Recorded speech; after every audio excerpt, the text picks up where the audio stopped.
So, good day and welcome back sa aking channel. At ang topic natin ngayon ay ang Law of Biogenesis. So, kung hindi ka pa nakakapag-subscribe, don't forget to subscribe. And kung meron ka ding mga kaibigan na interested sa mga ganitong topic, I hope you will share this para sa patuloy na enlightenment at patuloy din na mapatatag ang kanilang mga pananampalataya, paniniwala sa ating Diyos.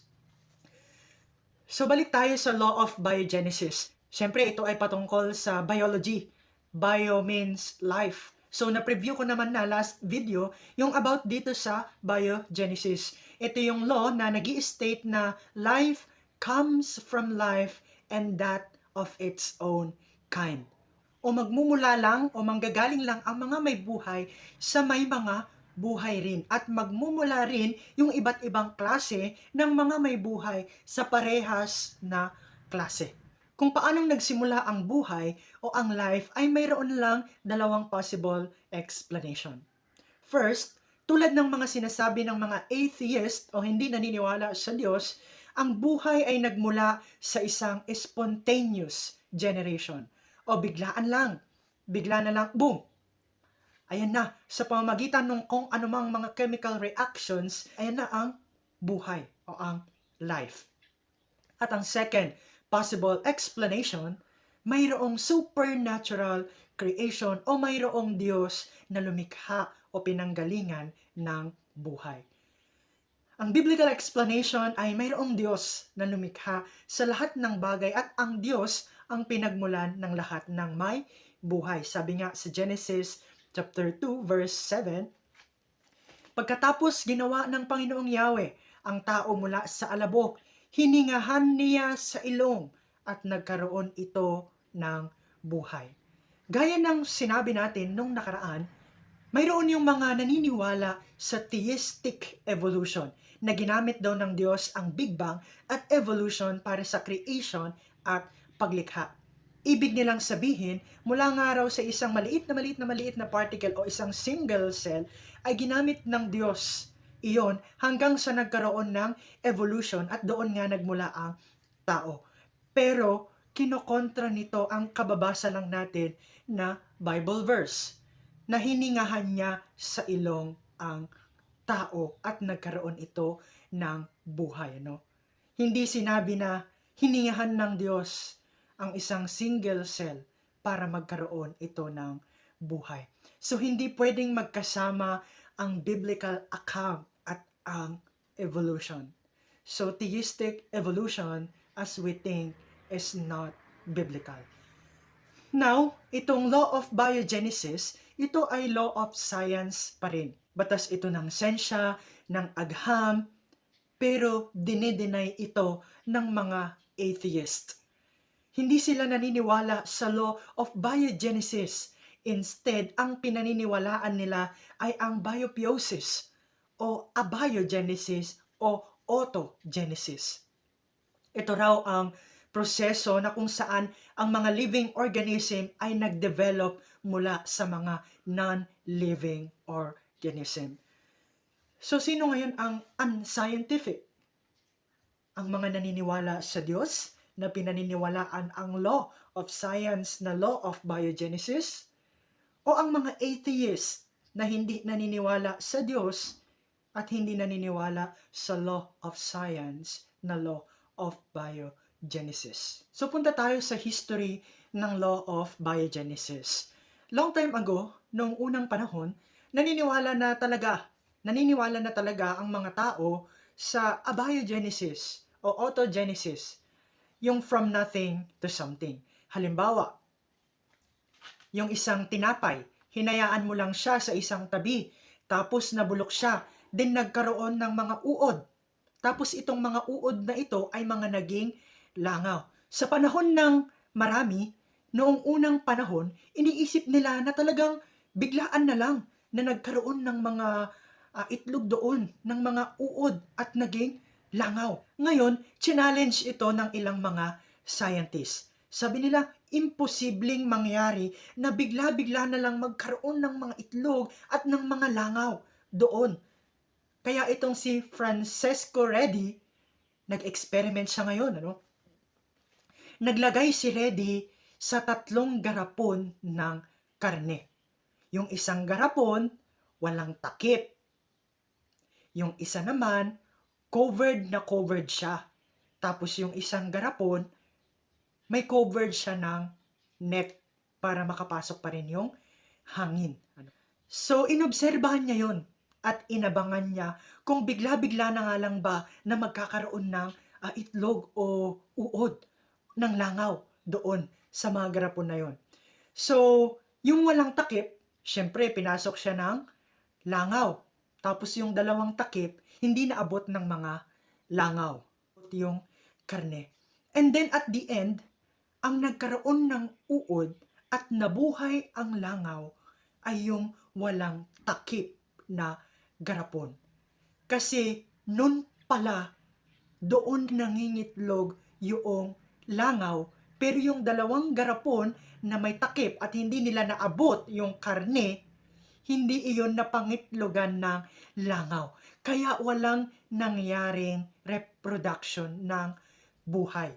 Ibig sabihin, napatunayan na life comes only from life. Hindi pwedeng mangyari na mula sa walang buhay ay magkakaroon ng may buhay. Hindi pwedeng ang karne mag-produce bigla-biglaan ng langaw. No? Kundi dumapo pala yung langaw at doon nangitlog. Kaya nagkaroon din ng langaw. So, pero marami pa rin ang hindi naniwala kay Reddy. So, pumasok naman ngayon ang experiment ni Lazzaro Spallanzani noong 18th century. Mayroon kasing mga nagkiklaim na si John Needham, noong nagpakulo daw siya ng gravy o ng soup, after ilang araw daw, may mga nabuhay na organism doon sa gravy o sa soup. Kaya ngayon, si Spallanzani, tinest niya itong claim ni John Needham. Sa 2 bottle, nagpakulo siya ngayon ng gravy o soup. Yung isa, tinakpan niya. Yung isa naman, hindi. Naka-open lang. Sabi niya, kung totoo ang sinasabi ni John Needham na bigla-bigla na lang magkakaroon ng organism, then dapat parehas magkaroon itong 2 ito. May takip man o wala. So after ilang days, ang nagkaroon lang ng organism ay yung walang takip. Pero yung may takip, hindi basta-basta nagkaroon ng microorganism. So once again, napatunayan na mali ang abiogenesis o spontaneous generation. Life comes only from life. So marami pa rin hindi nakumbinsi sa experiment ni Reddy at Spallanzani. Sabi nila, kailangan ng hangin, ng gravy para magkaroon ng organism. Kaya ngayon, ang experiment naman ni Louis Pasteur ang isa pang nagpatunay. So halos kaparehas lang din ng experiment ni Spallanzani, yung kay Pasteur. Naglagay ngayon si Pasteur ng nutrient broth o parang gravy. Then yung lalagyan ay mayroong mahaba at S-curve na neck. Pero open yon para nga magkaroon ng hangin. Kasi sabi nila kailangan nga daw ng hangin para daw magkaroon ng isang spontaneous generation. Kasi sabi nila kailangan daw ng hangin para mag-generate spontaneously ang organism. So open siya, pero yung long at S-curve neck ay nagsisilbing entrapment mechanism para sa mga alikabok at airborne microorganism para hindi maabot yung gravy. Para hangin talaga lang yung makapasok. Kasi yun yung dinedemand ng mga tao na hindi naniniwala sa mga experiment ni Spallanzani at Reddy. So, inobserve nila yon. At makalipas ang ilang taon, walang nangyari o walang nabuong microorganism. So, tinanggal ngayon ni Pasteur yung long S-curve neck. At ngayon, dahil open na siya, malaki na ang chance ng dust at airborne microorganism na pasukin yung gravy. At alam niyo ang nangyari? Isang araw pa lang, nagkaroon o nabuo ang microorganism.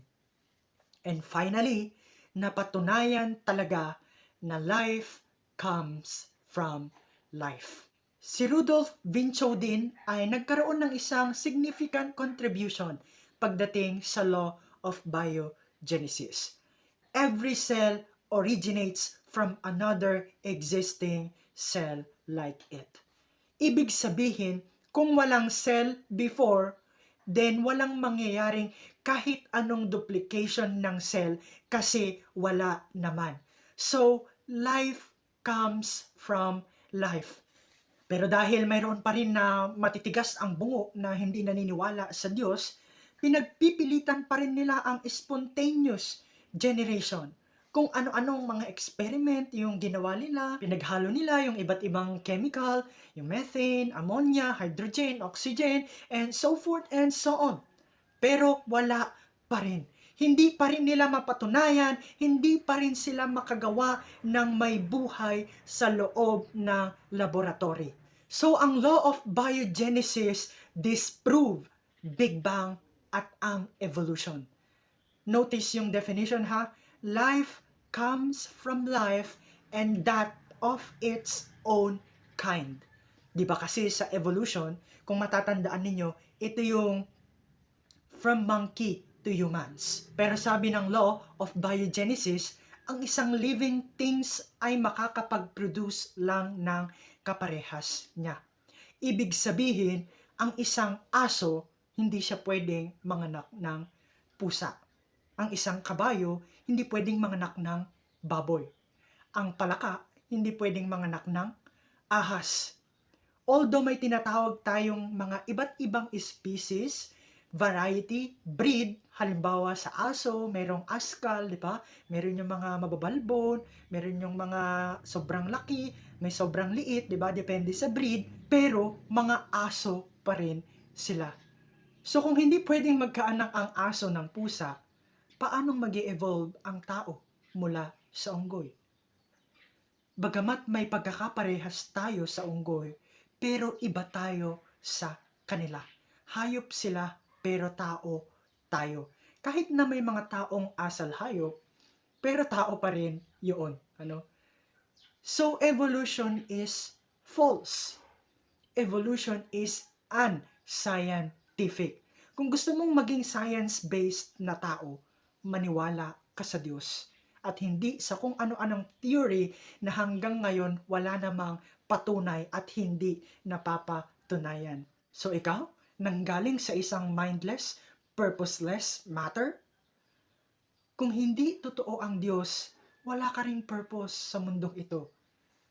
Kaya nga yung mga hindi naniniwala sa Diyos, hindi nila masasagot ang layunin o purpose natin sa mundong ito.